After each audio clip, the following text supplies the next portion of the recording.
बिस्मिल्लाहिर्रहमानिर्रहीम। आज की इस वीडियो में हम पीएमएस का उर्दू का पेपर जो है उसकी तैयारी किस तरह करनी चाहिए और कहाँ से करनी चाहिए ये देखेंगे।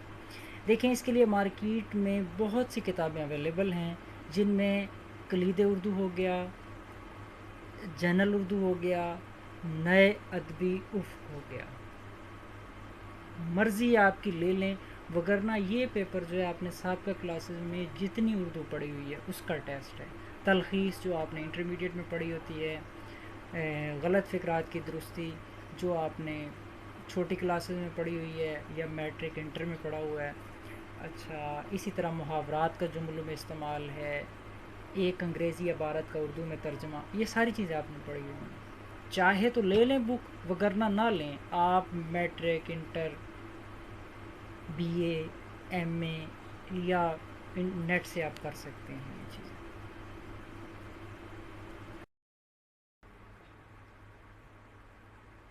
इस पेपर में कुल 6 सवालात होते हैं।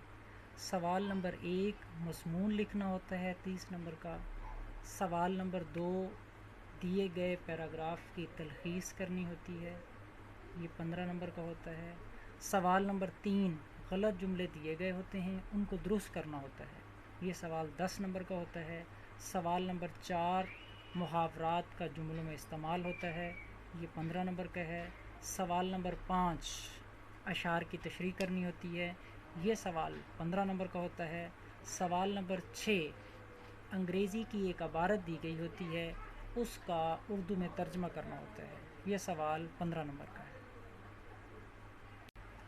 इस पेपर के अंदर वो सवाल जिनमें हम पूरे नंबर ले सकते हैं वो है सवाल नंबर 3 और सवाल नंबर 4। सवाल नंबर 3 में गलत जुमले दिए गए होंगे, उनको दुरुस्त करना होगा, ये है 10 नंबर का सवाल। और सवाल नंबर 4 मुहावरात दिए गए होंगे, उनमें से 5 को जुमलों में इस्तेमाल करना होगा। हर मुहावरा जो है वो 3 नंबर का होगा। ये वो 2 सवाल हैं जिनमें आप पूरे के पूरे नंबर ले सकते हैं, 10 जमा 15 25 नंबर, और इसको आपको रोज़ाना की बुनियाद पर करना चाहिए। सवाल नंबर 1 मज़मून लिखना होगा 30 नंबर का। इसमें 4 उन्वानात दिए गए होते हैं, उनमें से एक पर मज़मून लिखना होता है। ये जो उन्वानात होते हैं वो हालात हाज़रा पे हो सकता है, फॉर एग्ज़ाम्पल मसला कश्मीर हो गया। उर्दू अदब पे हो सकता है, जिस तरह उर्दू में खाका निगारी हो गया, उर्दू में नावल निगारी हो गया, उर्दू में ड्रामा निगारी हो गया, या किसी शेर का एक पहला मिसरा हो सकता है। उर्दू शोरा पे हो सकता है, जिस तरह अल्लामा इकबाल हो गया, फैज़ अहमद फैज़ हो गया। अच्छा, या समाजी मसला हो सकता है, बेरोज़गारी हो गया, दहशत गर्दी हो गया। इनमें से जो उर्दू अदब है और उर्दू शोरा, ये जो 2 उन्वान है ना, इन पे लिखना थोड़ा सा मुश्किल है। हालात हाज़रा और समाजी मसला पे लिखना आसान है, इसलिए आपको हालात हाज़रा या समाजी मसला वाला जो है टॉपिक चूज़ करना चाहिए।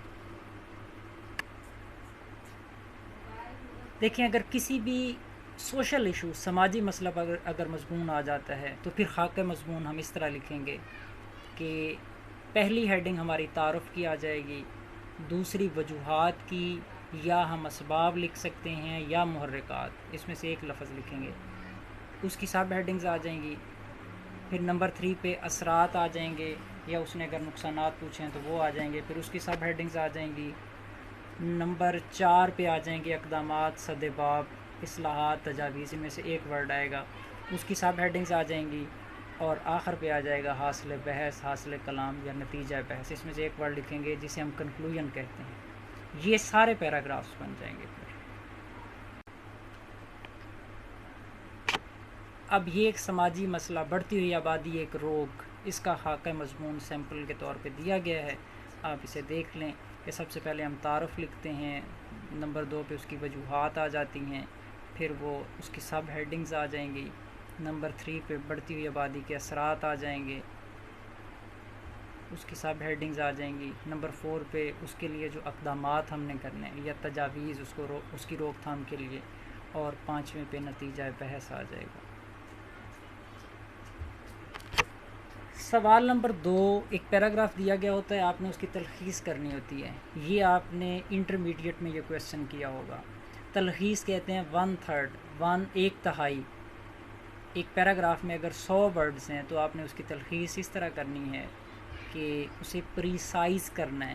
انگلش کے اندر جو پریسی آتی ہے 1/3 ہو وہ، مطلب اگر 100 ورڈز ہیں تو وہ 33 ورڈز بنیں گے. 4-5 لفظ اوپر نیچے ہو سکتے ہیں، کوئی مسئلہ نہیں. اس کی پریکٹس ہے، آپ انٹر کی بک سے کر لیں، جہاں سے مرضی کر لیں، آپ گوگل سے ٹرائی کر لیں.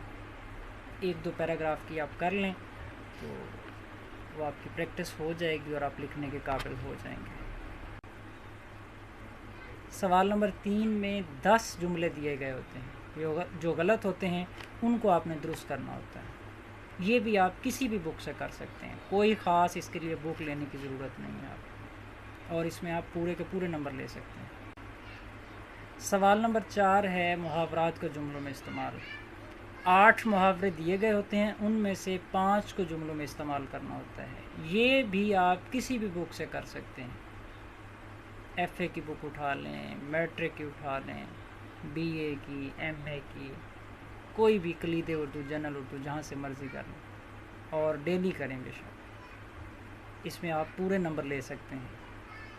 8 آئے ہوئے ہوں گے، 7 یا 8، ان میں سے آپ نے 5 کرنے ہوں گے، اور ایک محاورہ جو ہے وہ 3 نمبر کا ہے، اسے آپ نے جملوں میں استعمال کرنا ہوگا. سوال نمبر 5 ہے اشعار کی تشریح. 5 اشعار دیے گئے ہوتے ہیں، جن میں سے 3 اشعار آپ نے کرنے ہوتے ہیں، اور ساتھ اس نے یہ بھی لکھا ہوتا ہے کہ شاعر کا نام بھی لکھیں. اچھا، اب اس میں کوئی سلیبس نہیں ہے خاص کہ کون سا شاعر کرنا ہے اور کون سا نہیں کرنا، یا کون سی کلاس کا سلیبس کرنا ہے. اس میں آپ میٹرک میں جو دیے گئے ہیں اشعار، ایف اے میں، بی اے میں، ایم اے میں، کلید اردو، جنرل اردو، جو بھی آپ کو بک ملتی ہے آپ کر لیں. لیکن اقبال کو ضرور کریں. علامہ اقبال کے بعض اوقات اس نے 2-3 شعر بھی پوچھے ہوتے ہیں ایک پیپر کے اندر. میر تقی میر کو کریں. اچھا، احمد ندیم قاسمی کو کر لیں، مرزا غالب کو کر لیں. تو امید ہے کہ آپ 3 اشعار کر لیں گے. سوال نمبر 6 ایک انگریزی عبارت دی گئی ہوتی ہے، اس کا اردو میں ترجمہ کرنا ہوتا ہے. یہ آسان ہے، آپ کر سکتے ہیں، اس میں کوئی مسئلہ نہیں.